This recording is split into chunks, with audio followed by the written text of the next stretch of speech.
So he says, call on him out of fear and hope, tama', desire, covetousness. Surely the mercy of God is close to the people of ihsan. So Allah's mercy is close to the people of ihsan. Allah has united fear and hope in this verse. And in reality, it's tama'. It's this desire inside for something. So it's in order for the servant to have both fear and hope. Allah says they hope for the mercy of God and they fear His punishment. So these two go together, fear and hope. The poet said, وَلَا بُدَّ مِن نَعْلَيْهِ خَوْفٍ مَعَ الرَّجَى. You have to have the two sandals of fear and hope. Some say it's the two wings, that you can't fly without the two of them, fear and hope. And then he says, فَإِنَّ مُوجِبَ الْخَوْفِ مَعْرِفَةُ سَطْوَةِ اللَّهِ, that khawf results from knowledge of Allah's divine power, that Allah can, the Lord of tsunamis. I mean, that's where fear comes from. Because God is merciful and compassionate, but God is also the Lord of orphans, the Lord of hurricanes, the Lord of all of these majestic things that occur in the world that are frightening and terrible. Allah is Dhul Jalali wal Ikram. He's the Lord of majesty. He seizes people. He can take you at any time. He can take your child. He can take your life and limb. He can take all your property. That is God also. It's not just, all the nice things that happen in life. No, Allah is both. He gives and He takes. And so it's an awareness of that power of God. And it's Dajjalic, those people that try to present God as everything's nice, everybody's going to heaven, it's all going to be wonderful. That's not reality. Reality is that there's people enslaved into prostitution. There's pedophiles that rape children. That's also part of the world. It's all these terrifying aspects of the world. And Allah lets those things happen. It's part of His sunnah in His creation, that He's the creator of good and evil. And we're not Manichaeans. We don't separate God into, there's good God and then there's this Ahriman, bad God. Or if God's all good, why does He allow evil? That's not a Muslim problem. It's never been a Muslim problem. We accept God the way God has revealed Himself to us, and we don't have those problems. فَعَالٌ لِمَا يُرِيدُ. He does whatever He wants. أُلْقِي هَؤُلَاءِ فِي النَّارِ وَلَا أُبَالِي. I throw these into the fire, and I have no concern, none whatsoever, no emotion. وَأُلْقِي هَؤُلَاءِ فِي الْجَنَّةِ وَلَا أُبَالِي. And I put these into paradise, and I have no emotion. تَعَالَى اللَّهُ عَمَّا يَصِفُونَ. That's the transcendent God, and that God is real. But Allah subhanahu wa ta'ala is also an immanent God, involved in His creation, filled with mercy and benevolence, and that's the tajalli that we hope for. That's the manifestation of God that we desire in our lives. But both are God, and to reject one is to reject the other. Both are God. We don't separate. We're people of tawheed. We believe that God is one, but God has attributes. And those attributes are real. And that's what fear is. Fear is a recognition of that aspect of God that's terrifying, that can expel us from His mercy, can deprive us of all good, and it's tard al-bab, to be thrown away from the door. There's a wonderful scene in Candide, Voltaire's Candide, at the end when he goes, Professor Pangloss. Who's the other character? Candide. Professor Pangloss and Candide. They're traveling around the world. Pangloss is trying to work out if this is the best of all possible worlds. He's a German metaphysician. And Candide is just trying to find out what's going on. Like, what's the world about? So they end up in Turkey. And they go to this Sufi sheikh. He's going to give them all the answers to the world. And so they knock on the door, and this very austere Sufi sheikh answers the door of the Zawiya. And he's, what do you want? And Dr. Pangloss is like, you have to explain to us, is this the best of all possible worlds? Why do people suffer in the world? Why is there suffering? And the Sufi looks at me and he says, what does the captain of the ship care about the rats in the hull? And then he slams the door. That's transcendence. That's an aspect of God, and that's what he was teaching. It's actually quite a brilliant insight. That was a lesson, because that is the nature of evil. There's an aspect of God that is so transcendent, so frightening, so terrifying, we can't comprehend it. We can't understand it, but it's God. And we accept it. We're in submission to it. We say Allahu Akbar. But then hope is engendered out of knowledge of His mercy. That He gives immense rewards. That we're healthy. We have so many blessings. We have water to drink. We have food to eat. We can go to sleep. When we drink, we can urinate. When we eat, we can defecate. We have spouses. We have children. We have houses. We have weather that is just right for human habitation. Our planet's protected. We have all of these amazing things. And then He gives us these incredible tools and gifts to do things. We have commerce from all around the world. And we have people that are doctors that work hard so they can heal our ills and treat us. We have pediatricians that have compassion for our children. We have mothers that respond in the middle of the night, even though they're exhausted, to the crying of their children, and hold them in their arms and rock them. We have people that are so outraged by the injustice of the world that they give up everything, their careers, their stature, to fight for the truth. People that will die. They'll literally go up against the gun because they know something's right, and they'll defend that right. We have people like that. The world's filled with that. And that's what Helen Keller said, the world's filled with suffering, but don't forget it's also filled with the overcoming of suffering. And that's what hope is about. And that's why they have to have this balance. You can't have one without the other. If you have one, you'll go crazy. You'll become the Richard Dawkins who rejects God and sees all the evil in the world and writes about how terrible religion is and all these things. Because all he sees is the evil of religion. Well, when we come here, do we see the evil of Islam in this city? Really? Look at these people. Look at these amazing people. Look how they go to the prayer.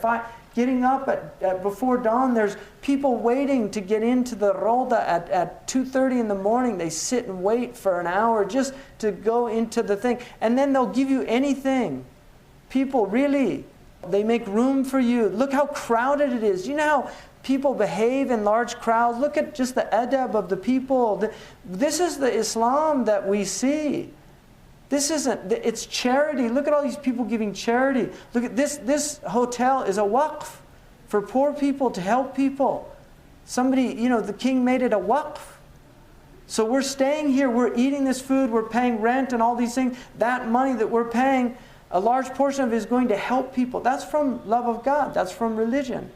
That's what we see, that's our experience of religion. So all of these things in the world that you see that are good, that's what gives us hope.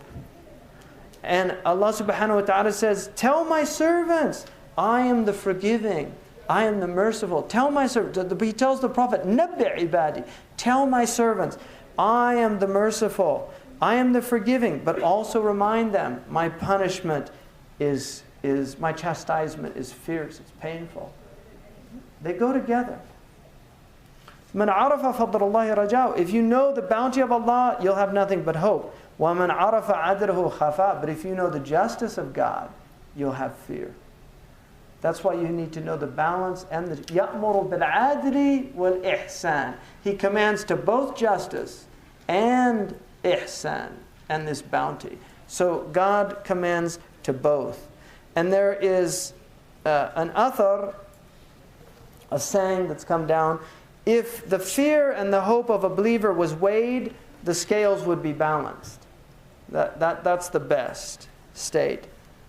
And it's mustahab, and it's said, or rather, although it is better during the life of a person to have a little more fear, because that fear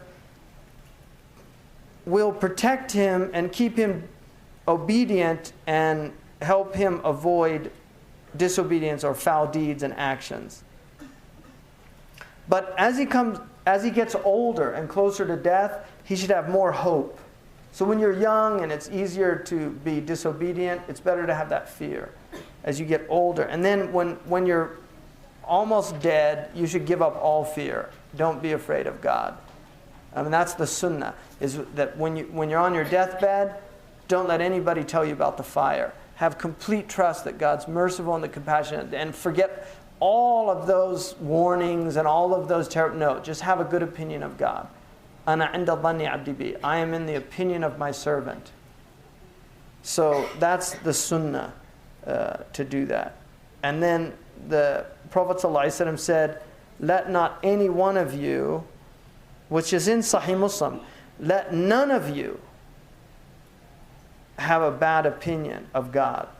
You know, don't die with a bad opinion of God. Have a good opinion of God, that all His promises are true, that you're going to be in paradise with the prophets and the saints. And know that fear has 3 degrees. The first is when it's weak, it occurs to the heart, but it doesn't have an effect, neither inward or outward. And that's almost like not having any fear at all. So there's something, you're aware, astaghfirullah, but it's not stopping you. And the second is where it's stronger, it wakes you out of your heedlessness, and it compels you to be upright. And the third is so strong that it leads to despair. And you actually are convinced that God's singled you out. He's going to zap you with a bolt of lightning any minute. And that is incapacitating, and it's actually a religion. It's not a healthy state at all. Or in worst case scenario, psychosis. So he says, وَهَذَا لَا يَجُوزُ وَخَيْرُ الْأُمُورِ أَوْسَطُهَا. This one is not permissible. And the best of affairs is that middle one, where it prevents you from doing wrong and it compels you to do right. That's the best state of fear. وَالنَّاسُ فِي الْخَوْفِ عَلَى ثَلَاثِ مَقَامَاتٍ. And that people have 3 stations when it comes to fear. فَخَوْفُ الْعَامَّةِ مِنَ الذُّنُوبِ وَخَوْفُ الْخَاصَّةِ مِنَ الْخَاتِمَةِ وَخَوْفُ الْخَاصَّةِ الْخَاصَّةِ مِنَ السَّابِقَةِ فَإِنَّ الْخَاتِمَةَ مَبْنِيَةٌ عَلَيْهَا. So people are of 3 stations with fear. The first is the fear of the common people from wrong actions. The fear of the people of distinction from a bad end. They have a bad seal. And then the fear of the elect from amongst the people of distinction who actually fear the sabiqah, what was written in the wombs of their mothers when the angel was told about Shaqi or Sa'id. So that's the highest, because the khatima, your seal, is based on the sabiqah. How you end was based on your beginning. And that's why an-nihayat fil bidayat. The end is always in the beginning. If you see a student who's studying hard in the beginning, it's an indication that he's going to have an auspicious end in his education. If he starts out lazy, more likely than not, he's going to end up lazy. Not necessarily, but... And then he says, وَالرَّجَاءُ عَلَى ثَلَاثِ دَرَجَاتٍ. Hope is also on 3 degrees. The first, الأولى رجاء رحمة الله مع تسبب فيها بفعل طاعته وبترك معصيته فهذا هو الرجاء المحمود. الثانية الرجاء مع التفريط والعصيان فهذا غرور. والثالث أن يقوى الرجاء حتى يبلغ إلى الأمن فهذا حرام. So the first is where you hope for the mercy of God, and you're working also by doing good deeds, by being in a state of obedience, and by avoiding prohibitions. And this is a praiseworthy state of hope. The second is a hope that's excessive and becomes disobedient, and it's where you're deluded. God's merciful. Allah arham ar-rahimin. Ya akhi, enjoy life. Don't worry. God's not going to do anything to you. He's not going to punish you. We're Muslims. Everything's fine. That's a delusional state that people are in. And the third one, أن يقوى الرجاء حتى يبلغ إلى الأمن, where they're just completely convinced. I've got a ticket to paradise and nothing's going to stop me. I've booked my suite in God's hotel, and it's luxury villa up at the top overlooking all the rivers. And he says that's haram, to feel so secure. And Abu Bakr, who's the example of fear and hope, Abu Bakr said, if one of my feet was in paradise and the other was out, I still wouldn't feel safe from the design of God. Not until both feet are firmly planted in paradise does he give up his. So that's important. وَالنَّاسُ فِي الرِّجَاءِ عَلَى ثَلَاثِ مَقَامَاتٍ. And people concerning hope are on 3 stations. فَمَقَامَ الْعَامَّةِ رَجَاءُ ثَوَابِ اللَّهِ وَمَقَامَ الْخَاصَّةِ رَجَاءُ رِضْوَانِ اللَّهِ وَمَقَامُ الْخَاصَّةِ الْخَاصَّةِ رَجَاءُ لِقَاءِ اللَّهِ حُبًّا فِيهِ وَشَوْقًا إِلَيْهِ إِنَّ رَحْمَةَ اللَّهِ قَرِيبٌ مِّنَ الْمُحْسِنِينَ وَبِاللَّهِ التَّوْفِيقُ. So people concerning raja, this hope, have 3 stations. The first station is the general people, and it's a hope for God's reward. He's going to reward you. The second is the station of the elect. It's a hope for the pleasure of God. You want that God's pleased with you. More than you want anything from God, you want to give to God. That's a higher station, because it's love. And then the third is the elect from amongst the people of distinction, and that is hoping to meet God. You want to meet God. You're looking forward to meeting God. And we should all look forward to meeting God. Because this is going to be the director's commentary. You get to watch the whole thing and have it all explained to you. Allah says, I'm going to explain everything on that day. You're going to understand why you are all differing. Why is there all this confusion? Why do we have all these religions? Why do we have all these wars? Why? He's going to explain it all. Everybody goes, oh, that's what it meant. Seriously, nobody has patience. It's too confusing. Well, my father told me he didn't understand Hamlet until he'd read it 50 times. There's people that work to understand things. This assumption is it's all supposed to be clear and worked out. Why? It's only through work that you really appreciate things. So that's what we're preparing for. The day of judgment.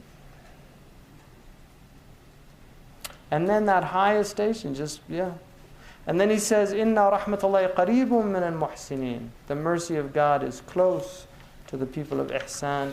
And with God is tawfiq. So it's almost time for Maghrib. And this is Bab al-Tawbah. And then he ends it with Bab al-Ikhlas. The station of sincerity. So inshallah, may Allah give us muraqabah, khawf, raja, tawbah, and ikhlas. I'll, inshallah, get another time for this. Maybe we could do it